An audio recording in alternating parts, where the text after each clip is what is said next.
Ujambo mpenzi mtazamaji wa Rufina TV, na karibu tena kwa siku ya leo kwenye show yetu Bunge la Siasa. Na mimi ni wenu si mwingine bali ni MC Delix. Nitakuwa nimekuandalia show maalum na tuko na wageni ambao tuko na mgeni muita kijana anaitwa Edwin Nyakundi kutoka UDA, na tuko na mwanaharakati anaitwa Bradley Louna na bado ni mtetezi wa ODM, na tuko na mwanadada mrembo zaidi kwenye studio, ukimwona Simadi unafurahia mwenyewe, muita Anita Nanzala. Atakuwa anatuandalia mengi sana, na anatoka kwenye bunge la wananchi, na yeye ndio mwakilishi wa mama kwenye bunge la mwananchi. Na tuko na president mwenye bunge na wananchi amechaguliwa tu hivi majuzi, muite si mwingine bali ni Okoth. Usibanduke, usiende mbali, tutakuwa tunakuletea siasa ambayo imeloloma maalum, na kwa siku leo na usibanduke, tegea ndani ya show.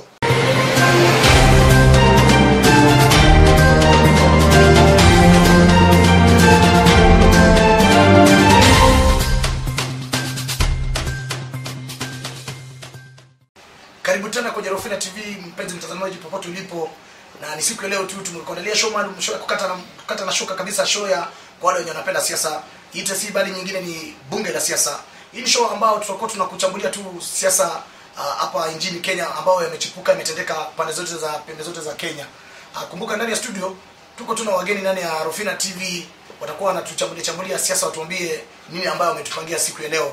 Na kumbuka kwenye Rufina TV utakuwa unapata kwenye mtandao @Rufina TV _ bunge la siasa, kwenye Facebook, kwenye IG, kwenye Twitter na kila mahali kwenye mtandao @Rufina TV _ bunge la siasa.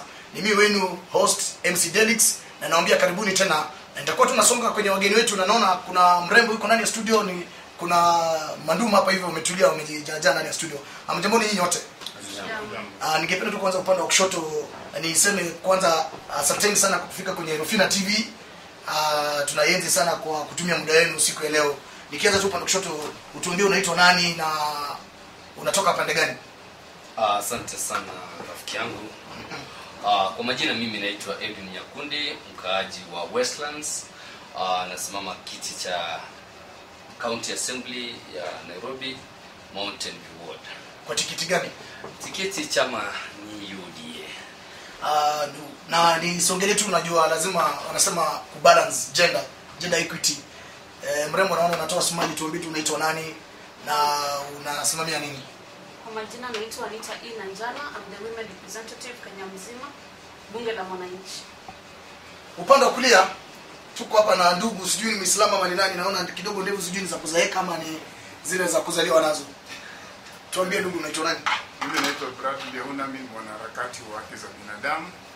Pia ni mwanachama sugu wa ODM, na nasimama kiti cha MCA Karen Ward na chama cha ODM. Asante sana. Tuko na ndugu hapa hivi, naona ni mtulivu, lakini wanasema yule mtulivu sana ako na wisdom ya kusoma mambo mengi sana kwa meza, labda ndiye atakuwa anatuchambulia kipindi vizuri. Ndugu waitwa nani? Ile inajulikana kama Okoth Tieno. Watu kitambo walikuwa wanaita Ghetto President, sasa ni bunge president, alishinda hii election ambayo ilipita juzi.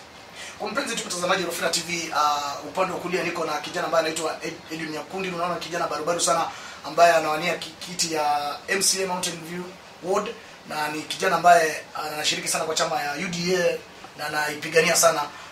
Mwanadada tu ametuambia anaitwa Anita Nanzala, na ni mwanaharakati wa bunge la mwananchi, na yeye ndio women rep, yani wakilishi wanawake kwenye bunge la mwananchi. Na upande wa kulia tuko tuna Bradley Louna, na ni mwanaharakati pia na anasimamia sana masuala ya ODM. Watakuwa wametuandalia mengi, na tukimpata president ambaye naambiwa anaarifiwa kwamba ako elected juzi tu akaapishwa, ni president wa bunge la mwananchi. So karibuni ndani ya show, na siku ya leo tu tungependa tu kuchambua, na swali letu la kwanza ni ambapo tunataka kuchambulia Pandora Paper. Hii tunaambiwa Pandora Paper, kuna familia zile zimeficha pesa mingi sana huku kwa mataifa mbalimbali huku nje, na vile mnakumbuka juzi wale undercover wale watu wa kufanya udadisi hapa chini walienda wakachambua huko nje, wakapata kuwa familia ya Kenyatta, yani ya president wetu, familia yao wameficha pesa mingi sana huko nje. Na kwa kauli tu ya wageni wetu kwenye studio, nikianza na the president wa bunge la mwananchi, kwa maoni yako tu ungependa kuambia nini wananchi? Unakubaliana na hiyo kauli? Na ambapo pia bila kusahau president through State House spokesman spokesman Kanzadena tulipewa tu taarifa ya kwamba akisema president hajakataa. Rais alikubali, na vile mnakumbuka rais yako kwenye ziara za nje kidogo alisema akirudi atakuja kusema ukweli na kufungua chapter ili, na anasema kama ni kuchambua kile mtu achambuliwe, kumaanisha tuko na mengi yenye tumefichwa, na ambapo tutakuwa tunaambiwa rais akirudi labda tutakuwa tunapata ukweli ni wengi wameficha pesa huko nje. Lakini ningependa tu nianze na President Evans, Kelvins. Utuwe tu unatuambia unaonaje kwa hiyo kauli, unakubaliana nao pesa imefichwa nje? Okay, naweza kubaliana nayo, na pia inaweza kuwa political nini ya kutarget watu fulani. So nimekubaliana nayo juu pia vile umesema spokesman na Nikan Zeden alisema president amekubaliana nayo. Na ukiangalia kitu ni kitu ilifanyika 2002. Inamaanisha hii kitu ni kitu ya familia, na tena ukiangalia wanasema ya kwamba ni around 3 billion. 3 billion. Huyu ni kijana wa the first president ya Kenya, wale walianza Kenya hii.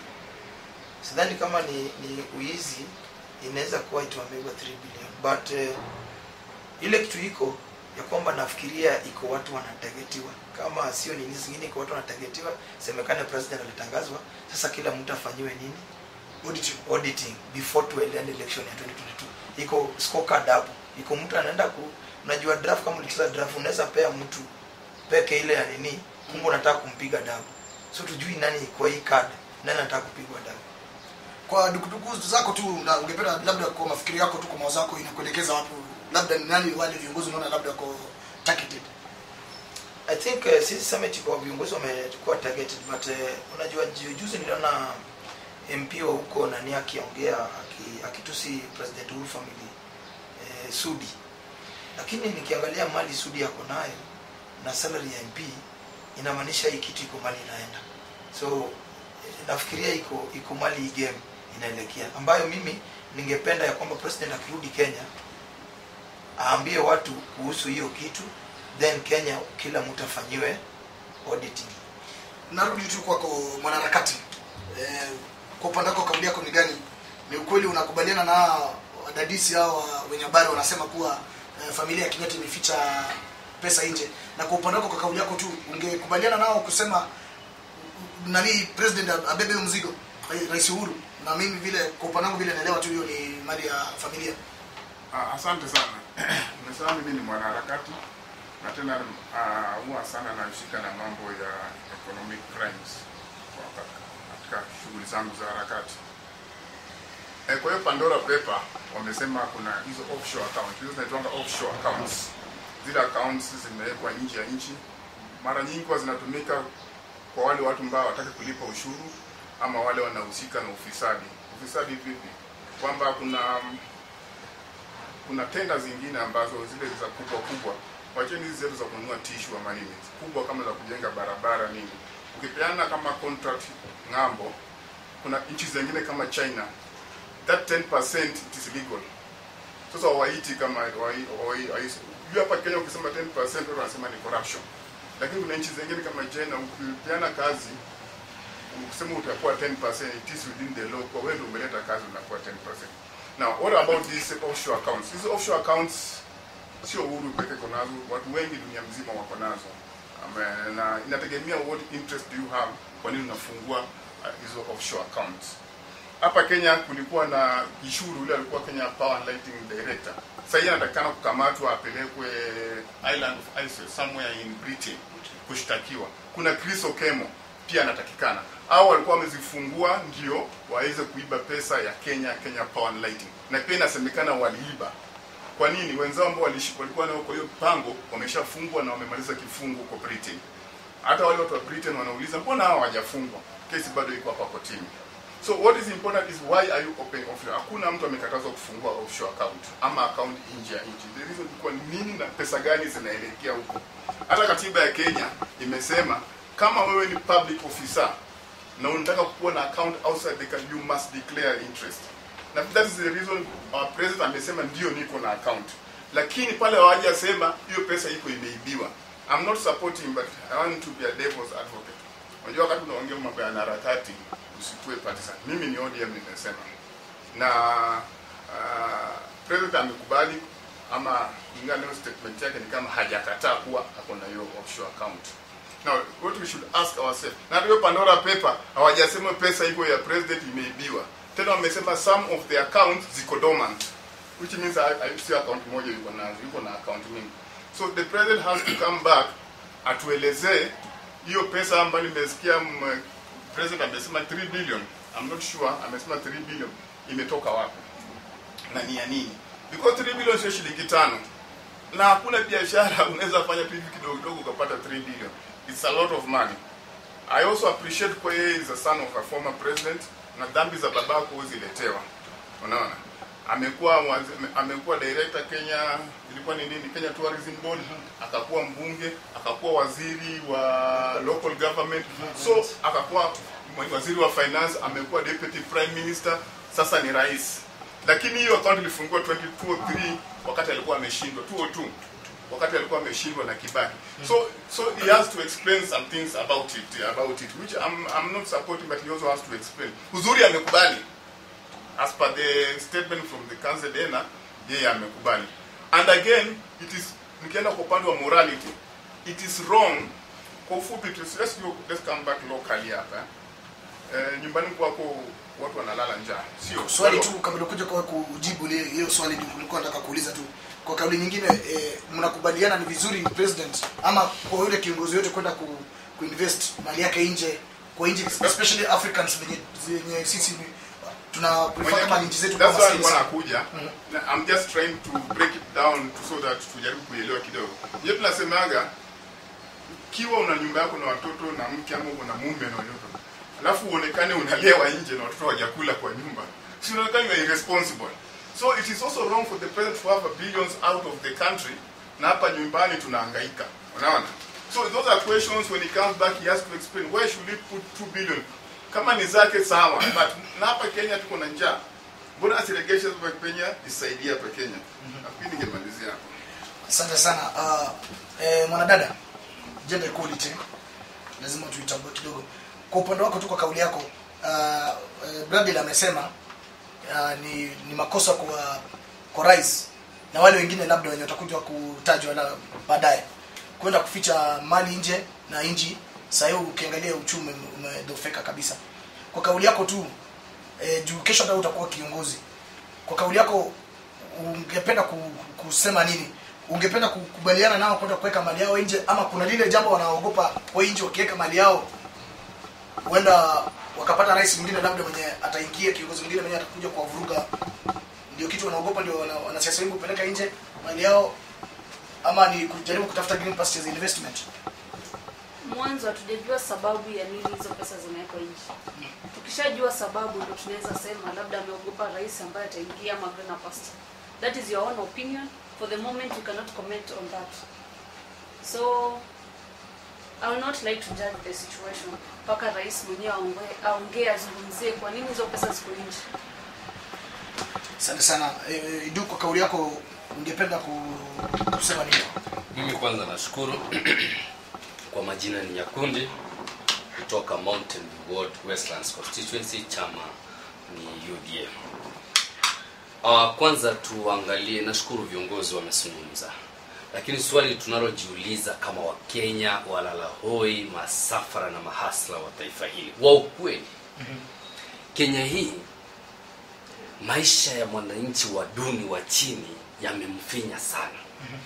Tunapoongea kuhusu mmoja ambaye ameweka pesa takriban ya kununua taifa nje ya nchi, ni mtu aliye na mawazo ya kujenga taifa ambalo analiita taifa lake, ama ni mtu aliye na mawazo ya kuendeleza mataifa mengine ili hali taifa lake analolijifunia kwamba tukiwa Kenya linaangamia. Sizungumzi kwa sababu mimi ni mwanachama wa UDA ama namuunga naibu wa rais mkono. Nazungumza kwa sababu mimi ni mlala hoi. Mimi ni safara wa ukweli. Wakati ninapoambiwa kwamba Rais Uhuru Kenyatta alianza kuweka hela zake katika nchi ya nchi. Kurekebisha kidogo, wajasema Rais Kenyatta, umesema familia. Sawa tu, Kenyatta ni yule tu. Familia ya rais wa nchi mwaka 2002 ndio hela hizi zilianza kuwekwa nchi. Ninaposikia wengine wakisema kwamba ni mwana wa mwanzilishi wa taifa, ningalipendelea kuona pesa hizi zingeanzwa kuwekwa wakati ambapo babake ama baba wa mwanzilishi Kenyatta mwenyewe alikuwa rais. Lakini sasa zimeanza wakati ambapo amepoteza kuwa rais wa nchi ambaye ni Mheshimiwa Uhuru Kenyatta. Tunamheshimu na tunampa heshima. Na pili, ikiwa ya kwamba Wakenya leo hii tunapoongelea takriban trilioni 3 kwa rasilimali ya kujenga taifa, that is a budget of a year, hii saizi sisi tulikuwa tunapata. Is it trillion or billion? We're talking about a trillion. We're talking about 3 billion. 3 billion. Yeah, billion. Billion si pesa kidogo, unaweza okota hapa raia wapata. Unanipata? Pesa hizi, na mimi kidogo kwanza, hii pesa uchunguzi bado tutaendelea, kwa sababu hii si pesa real. Pesa iko mingi ambayo iko nje, ambayo hii inayozungumziwa hiyo umesema bilioni. Hii si pesa kidogo ambayo wananchi wanalia. Kidogo tu kabla uendelee. Tunapoongelea sana ni mambo na Pandora Pepe imefungua tu njia mingi ya labda kuna viongozi wengi wameficha pesa nje. Ajuzi tu nataka nikurudishe hivi majuzi. Najua unatoka kwa chama cha UDA. Tuliona juzi Mheshimiwa Deputy President William Ruto akiwa na kashfa kidogo, ile alikuwa ule Mwarabu juzi. Wakati ile alikuwa amejaribu alisema mwenyewe kwenye runinga alikuwa anakopa pesa Equity aenda invest Uganda. Na ambapo vile tunaelewa hapa kwa panel Uganda si Kenya. Na unasema rais pia yeye amepeleka pesa nje. Ungependa kwa upande wako nikisema wote au viongozi yafaa wachunguzwe nitakuwa nakosea? Nataka nikusaidia rafiki yangu. Kando na kuwa mwanachama wa UDA, mimi kuna sera ninazozipenda ndani ya UDA. Lakini kando na kuwa mwanachama wa UDA, nazungumzia kuhusu viongozi walio mamlakani wanaoweka, ikiwemo naibu wa rais. Nitaelezea ambapo yeye mwenyewe alijieleza. Naye Mheshimiwa Uhuru Kenyatta naye amesema atakuja ajieleze. Yale tunayoyazungumzia ni yale tumeyaona. Unanipata? Na yale tumeyaona ni kwamba waheshimiwa walio katika nyadhifa za uongozi wamedunisha nchi yao, taifa la Kenya, wameanza kuwekeza nje. Na sasa niulize, itakuwa vibaya wananchi hawa waduni na wao kuanza tukianza kila mtu tuanze kutoa hela zetu hapa Kenya, tuweke Tanzania, tuweke Uganda, tuweke Rwanda, na Kenya itakuwa nchi ya namna gani? Kidogo tu nirudi kwako. Kabla hujaenda pale, ile kitu nataka kukosoa. Nikatiza tu kidogo. Nitarudi kwako baadaye. Ninaona unabeba mkono uko na bale nyesho. Ese bwana msipo ndio Nyakundi anajaribu kujaribu kuplay non-partisan, but hata races zake zote zinaonyesha yuko partisan kwa hii business. At least mimi nimesema ni ODM, lakini nimesema wacha rais akuja jieleze. Na katiba iko very clear, haijakataza mtu kufungua account nje. Na pia tumesema kuwa 3 billion ni mingi, lakini wewe sema inaweza nunua nchi. 3 billion ni pesa kidogo kwa kununua nchi. Let's be clear on something. Wacha niulize, sorry. Tunamaliza. Unajua nitasahau morally, what we are saying morally, kuweka pesa nje ni makosa, especially kama nchi yako iko na shida, lakini hujakatazwa kuweka pesa nje. Hakuna mali sheria imesema kuweka pesa nje. Ni tabia viongozi wetu wako na tabia mbaya. Tulisikia huyo kiongozi wako mkubwa wa chama alisema alipiga simu moja 15 billion ikato na hapa tunaongea juu ya 3 billion. Two wrongs does not make a right. All of them are wrong. What we need to do is that they should come and explain kwa nini wanaweka pesa nje na wananchi wao wanalala njaa. Tukienda kwake nitakuwa nimesahau kwa sababu mlinikatisha. Napatia dakika moja tu malizia. As far as tunazungumza kuhusu kwamba kiongozi fulani wa huyu kiongozi fulani, wa Kenya walala hoi, tusiwasahau kwa hili jambo. Na kuunga mkono unaposema kwamba nchi inayofilisika kama saa hii Kenya kiuchumi kwa chini, na wanasiasa wanachukua hela zile ziko katika taifa la Kenya wanapeleka nchi nje. Tunapoongelea kuhusu naibu wa rais, yeye anasema kwamba pesa zilitolewa kwenye akaunti ya nchi ya Kenya. Unanipata? Nakupata. Na hapa tunazungumzia kuhusu pesa ambazo hata hatujaelewa zimeondolewa kwenye akaunti zipi zikapelekwa nje ya nchi. Unajua pia bado ni account imetoka. President. Unajua labda rais ataweza rekebisha hiyo. Unajua iko kitu moja mimi huumwa sana. Naam. Sana nikiangalia vijana ambao wanasema eti wanalala-hoi. Kwanza wanatumia Kiswahili mzuri sana.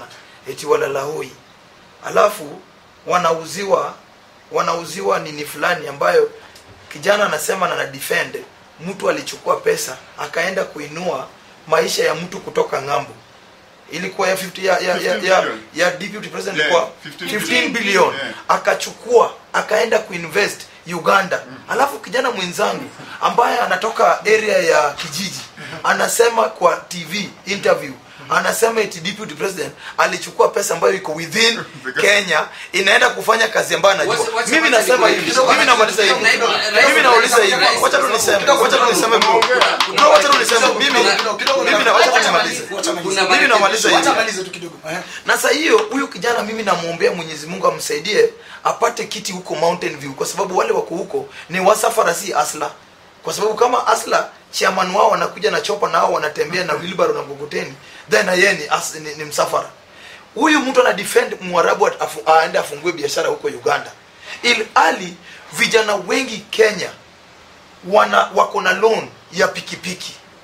Au vijana wengi ambao wanaendesha pikipiki, hiyo pikipiki wengi wao ni loan. That's why ukigonga pikipiki moja wanakujanga wote kwa sababu wako na hasira ya loan.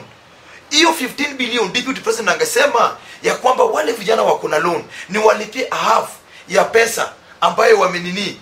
Hata angechukua tu 3 billion angelipia vijana ngapi Kenya? Sasa kidogo tuulize swali. Wacha nikuulize swali kabla ongea kidogo tu. Ndio defend deputy president. Nikuulize swali kwanza.